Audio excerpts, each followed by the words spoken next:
father was a famous doctor there, Dr. Kantaya. We all were younger, we'll see them all grow. And here, Dr. Prabhakar's brother was a very good friend of mine. He has gone on to be with the Lord. He's a great guy indeed. And it's such a joy to have them with us. They have been a tremendous blessing to our church.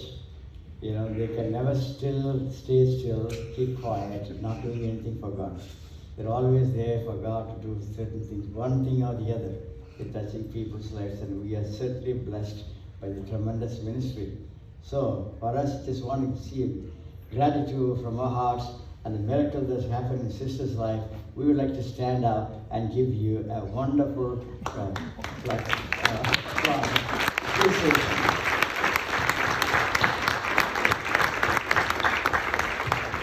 Thank you so much. You may be seated, please. Go ahead, sister. It's all yours. Thank you, Pastor, for giving me this time to share my testimony. The shortest testimony in the Bible is from the blind man who was healed, and he said, I was blind, now I can see. Well, since Pastor gave me 10 minutes, I'm going to say more than that. And there are 3 points to my testimony. The first one is, I saw God in action. Second point is, I saw prayer in motion. And the third point is, love's reaction. How did God act in my life? God's action. I had very bad scoliosis for the last 3 or 4 years. I was walking crooked and losing my balance, so we needed to do something. We tried physical therapy, we had shots, lots of medicines, even chiropractic, nothing worked. Last summer, we were sitting at a kitchen table when, have you heard of Sutter Health?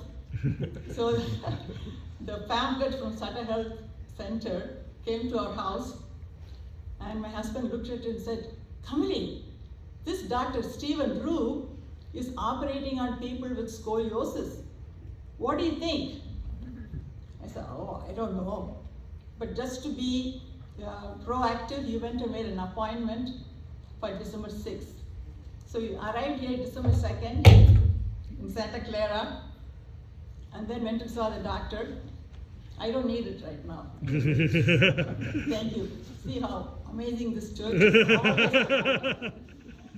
So when I saw the doctor, he examined me, made some tests, and he said, Mrs. Prabhakar, I think you can have the surgery.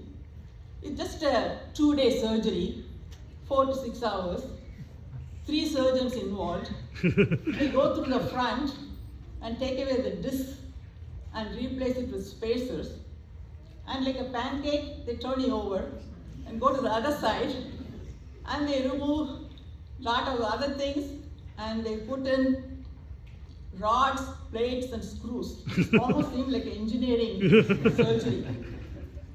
And I told him, Dr. Drew, do you realize I'm 82 years old? He said, I know, but you're a healthy 82-year-old. You can withstand surgery. I was still in shock. We came home. We prayed about it. I even fasted and prayed.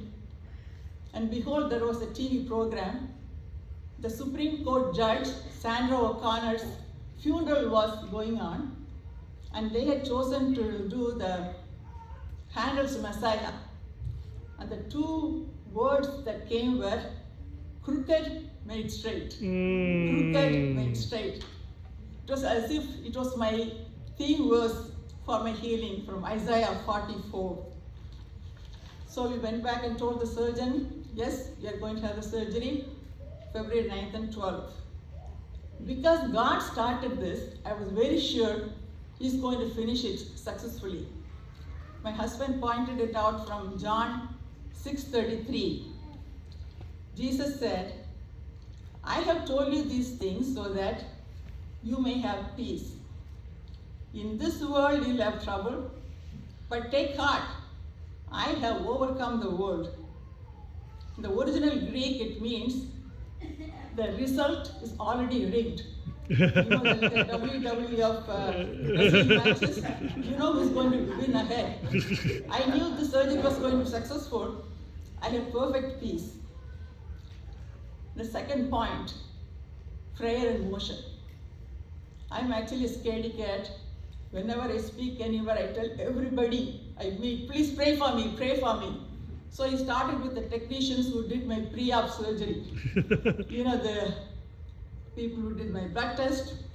I called all my 6 grandchildren and they individually prayed for me. We put ourselves in the prayer chain in California and Illinois.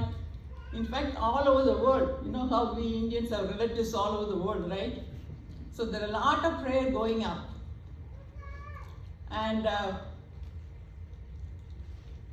one day my daughter-in-law's father, Philji, was visiting us before they went back.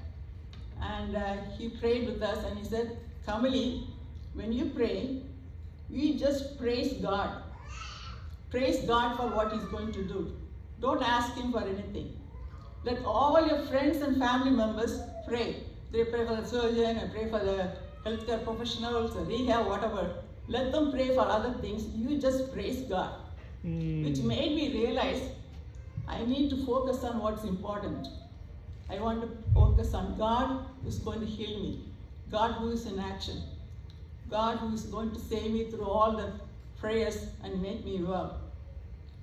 So I was carefree. In fact, Rumba Gita, I spoke here a week before my surgery. I kept telling everybody, I'm not scared at all. In fact, I'm looking forward to the surgery, which was really amazing. And all because of prayer.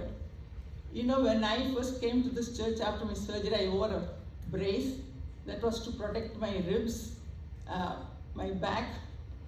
So this prayer that all of you were doing on my behalf was like a prayer brace that covered me. So no worry or doubt or fear came into my life. I was perfectly at peace. So the surgery happened, 2-day surgery, no complication at all.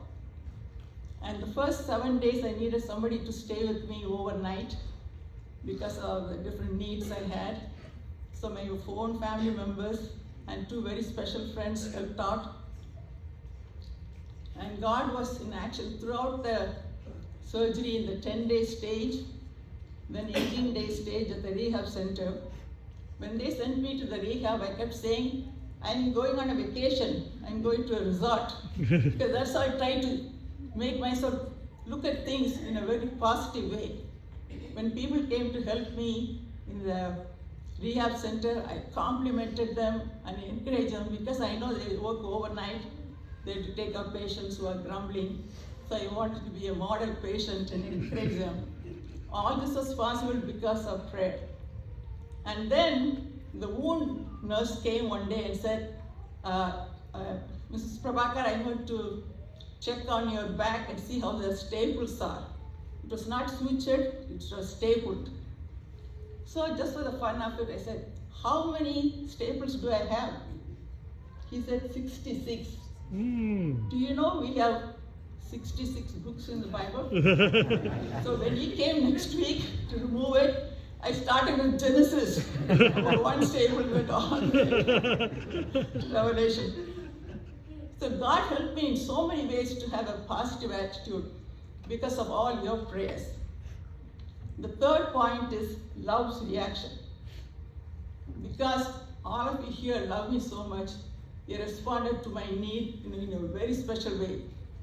Some people gave us a ride, some people brought us food, some people came to visit.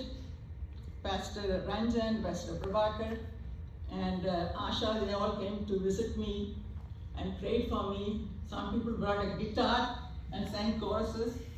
My son's family brought their dog and they sang. Some people who came gave me a massage. Another one helped me brush my teeth because I was so helpless I couldn't bend and do a few things. And then CCI has the best thing going, which is called the CCI food train. So many of you brought food. They just not just bring food, they'll come and sit with me and pray with me, and I got to know them. Some of them even asked, what auntie do you like? They found out we like Prabhakar or bitter gourd. So we had bitter gourd pulikulambu, bitter gourd fry, bitter gourd tokku. all those things. They brought so much food, we almost had to say, please, please don't bring any more food or take a break. Do you remember in Exodus 35, Moses was building a tabernacle and he told the Israelites to bring offerings of silver and gold and crimson thread. And then in 36, he said, please stop, we have enough, more than enough. That's what I tell the CCI care team. Don't bring any more food, let me take a break, finish what's in the fridge. So CCI has a wonderful culture of hospitality. Thank you, Pastor Ranjan and the leadership for creating it. So I stand here before you to testify that whatever your need is, God's there in action for you. And prayer is there in motion if you ask people to pray for you. And then love's reaction, people respond to you. Because all these things help in your healing, besides medicine and other things. The love and hospitality and the food and the touch and the prayers and the emails, they all help me in my rehabilitation. And I'm really so happy to be standing here before you. And God bless you. You can do one more favor. Please stay behind and eat the biryani. Thank you.